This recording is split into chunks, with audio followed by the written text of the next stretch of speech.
আমাদের practice set ওয়ানে আজকে আমরা এমন 5টি গুরুত্বপূর্ণ অঙ্ক নিয়ে আলোচনা করব যে অঙ্কগুলো প্রিভিয়াস ইয়ার গভর্নমেন্ট এক্সামে বারবার এসেছিল এবং ভবিষ্যতেও এই অঙ্কগুলো তোমরা পরীক্ষায় বারবার দেখতে পাবে। তোমরা যদি অঙ্কগুলো সহজে করতে চাও তাহলে অবশ্যই নোট ডাউন করবে। দেখো আজকে আমাদের প্রথম অঙ্ক, যদি এক্স ওয়াই এর 60% হয় তাহলে ওয়াই 2x এর কত শতাংশ? আমাদের এখানে বলছে এক্স ওয়াই এর 60%, তাহলে আমরা এক্স সমান লিখি ওয়াই 60%, ওয়াই ইন্টু 60/100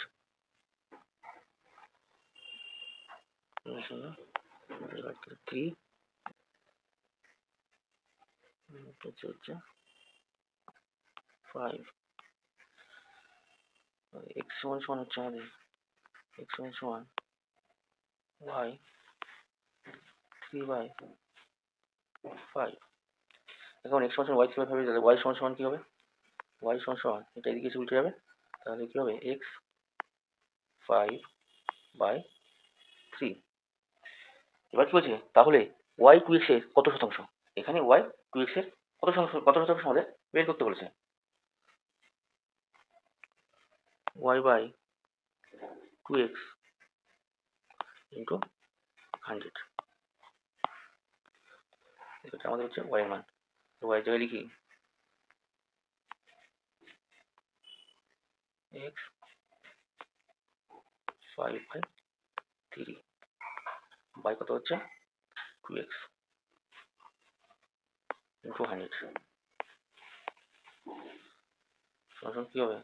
এখানে দেখো x এদিকে কেটে দাও, আমাদের এখানে হচ্ছে 5/6 ইন্টু 100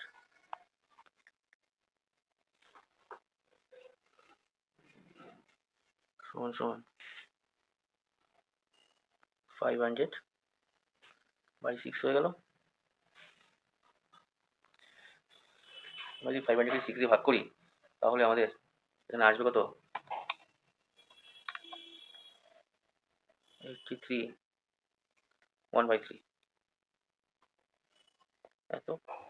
আজকে আমাদের দ্বিতীয় প্রশ্ন, বিক্রয় মূল্যের উপর 25% ক্ষতি হলে ক্রয় মূল্যের উপর কত শতাংশ ক্ষতি হবে? দেখো অঙ্কটা খুবই সহজ, এই অঙ্কটা দেখতে যতটা কঠিন মনে ঠিক ততটাই সহজ। দেখো কিভাবে কয়েক সেকেন্ডের মধ্যে তুমি করে দেবে। এখানে বিক্রয় মূল্যের উপর 20% ক্ষতি হলে বিক্রয় মূল্য আমরা ধরে নিই বিক্রয় মূল্য 100 টাকা। এখানে ধরে নাও বিক্রয় মূল্য 100 টাকা। এখন বলেছে বিক্রয় মূল্যের 20% ক্ষতি, 20% যদি ক্ষতি হয় তা 25 টাকা ক্ষতি হয়েছে, তাহলে ক্রয় মূল্য কত হবে? ক্রয় মূল্য কত হবে? 100 প্লাস তাহলে 125 টাকা হচ্ছে। তাহলে বিক্রয় মূল্য এখানে 100 টাকা, ক্রয় মূল্য এখানে 100 টাকা, তাহলে বলছে ক্রয় মূল্যের উপর কত শতাংশ ক্ষতি হয়েছে? তাহলে একদম সহজ, এখানে ক্ষতি কত হচ্ছে? 25 টাকা ক্ষতি হচ্ছে আমাদের। তাই যদি 25 টাকা ক্ষতি হয় আর ক্রয় মূল্য যদি 125 হয়, তাহলে আমাদের একদম সহজ সরলভাবে পার্সেন্টেজ বের করতে হলে কি করবো আমরা? 25 বাই এখানে ক্রয় মূল্য কত আছে? 125/100।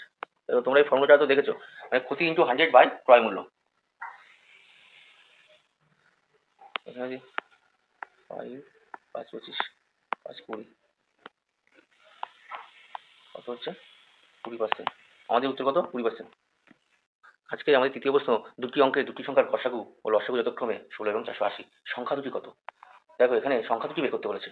আমরা এখানে গসাগু দিয়েছে কত? 16 এবং লসাগু দিয়েছে কত? 480। আমরা যদি এটাকে ভাগ করি, লসাগুকে গসাগু দিয়ে ভাগ করি, কত হবে? 480/16।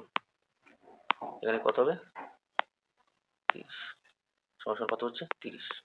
আমরা এখন এই 30-এর এমন দুটি সমমৌলিক গুণনীয়ক নেব যাদের গুণফল 30 হবে। 30 সমান আমরা লিখতে পারি কত? 5 ইন্টু 6 এটা লিখতে পারি, এর গুণফল 30ই হচ্ছে। এবার আমরা কি করবো দেখো, এই যে 5 আর 6 দুটো, 5 আর 6 দুটো সংখ্যা এলো, এটাকে আমরা কি গসাগু দিয়ে গুণ করে দেবো। গসাগু আমাদের কত বলেছে? 16 বলেছে। তাহলে আমরা কি করবো?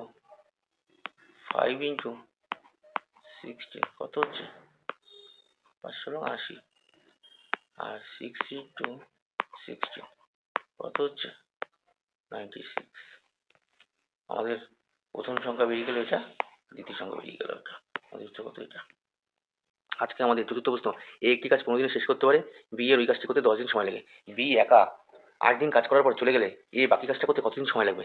এখানে দেখো বলেছে বলেছে এ কাজটা 15 দিনে করে এবং বি কাজটা 10 দিনে করে। তো বি যে কাজটা 10 দিনে করে, 8 দিনে কতটুকু কাজ করবে?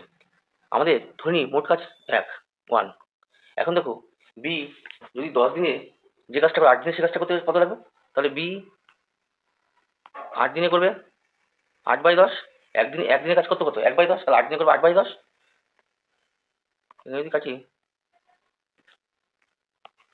4, এখানে 5, তাহলে বি 8 দিনে কাজ করছে 4/5 অংশ। এই যে বি 4 এই কাজটা করছে, তাহলে কাজ কতটুকু বাকি থাকছে? যে বাকি কাজটা এ করে যাবে, তাহলে বাকি থাকছে আমরা ধরে নিচ্ছি কাজ 1, তাহলে বাকি কাজ 1 মাইনাস 4/5 সমান সমান কত হবে? এখানে 5 হবে, এখানে 5/4 1। এই যে 1/5 এই কাজটা বাকি আছে। এবার এ বলছে কি, এ কিন্তু 10 দিনে একটা কাজ 15 দিনে কাজ শেষ করতে পারতো। এখন এই 1/5 অংশ আছে, এই কাজটা এ কতদিনে শেষ করছে সেটা আমাদের বের করতে বলেছে। এখানে এ পুরো কাজটা করতে 15 দিন সময় লাগতো, পুরো কাজটা আর 15 দিন সময় লাগতো, এই কাজটা করতে কত সময় লাগবে? তাহলে আমরা কি করবো? এই 15 দিন যদি লাগে তাহলে আমরা 15 ইন্টু 15 দিনে পুরো কাজ করে এই অংশ কাজ করতে কত সময় লাগবে? তাহলে 15 দিনের সঙ্গে আমরা কাজের গুণ করে দেবো। তাহলে এখানে কত হচ্ছে 3 সমান সমান 3 দিন। তাহলে বাকি যে কাজটা ছিল সেই কাজটা এ শেষ করতে 3 দিন সময় লাগবে। আমাদের খাওয়া উত্তর 3 দিন। আজকে আমাদের পঞ্চম শেষ প্রশ্ন। একটি আয়তনের ব্যাসার্ধ 4 মিটার বৃদ্ধি করলে ক্ষেত্রফল বৃদ্ধি পায় 32 বর্গমিটার। তবে আয়তনের ব্যাসার্ধ প্রথমে কত ছিল? দেখো এখানে কি বলেছে যে 4 মিটার বৃদ্ধি করলে ক্ষেত্রফল বৃদ্ধি পায় 32 বর্গমিটার। আমরা ধরে নিই যে ব্যাসার্ধ আর, আমরা ধরে নিলাম ব্যাসার্ধ আর।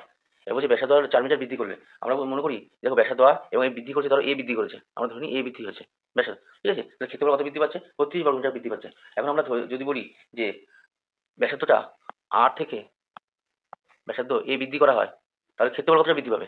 ক্ষেত্রফল বৃদ্ধি পাবে কি হবে? এ বাই 2r প্লাস এ। ক্ষেত্রফলটি কতটা বৃদ্ধি পাবে? এখন দেখো এখানে বলছে ক্ষেত্রফল 32 বর্গমিটার বৃদ্ধি পেয়েছে, 32 বর্গমিটার বৃদ্ধি পেয়েছে। তাহলে প্রশ্ন হিসেবে আমরা লিখতে পারি এ 2r প্লাস এ সমান সমান 32। এখানে এ সমান সমান কত বলেছিল আমাদের? আমরা বলেছিলাম 4 মিটার বৃদ্ধি পেয়েছে, বৃদ্ধি চাই, তাহলে আমাদের এখানে 4 2r প্লাস 4 সমান সমান 32। তাহলে এখানে কত হচ্ছে? এখানে হবে 2r প্লাস 4 সমান সমান, এটা যদি বাই 4 করি তাহলে আমাদের কত হচ্ছে? 8। 4টি পাশে চলে আসবে, ভাগ করে 8 হবে। আর সমান সমান কত হবে তাহলে? আর সমান সমান হবে এখানে হবে 8 মাইনাস 4, 4টি পাশে মাইনাস হয়ে যাবে, বাই 2 সমান সমান কত হচ্ছে? 8 4 2 কত হচ্ছে? 2 হচ্ছে। তাহলে আমাদের কি বলেছিল এখানে? তবে আয়তনের ব্যাসার্ধ প্রথমে কত ছিল? আমাদের আয়তনের ব্যাসার্ধ প্রথমে ছিল 2 মিটার। তাহলে আমাদের উত্তর কত হবে এখানে? তবে এখানে উত্তর ভুল দেওয়া আছে, এখানে 2 মিটার হবে। আমাদের ব্যাসার্ধ প্রথমে 2 মিটার ছিল।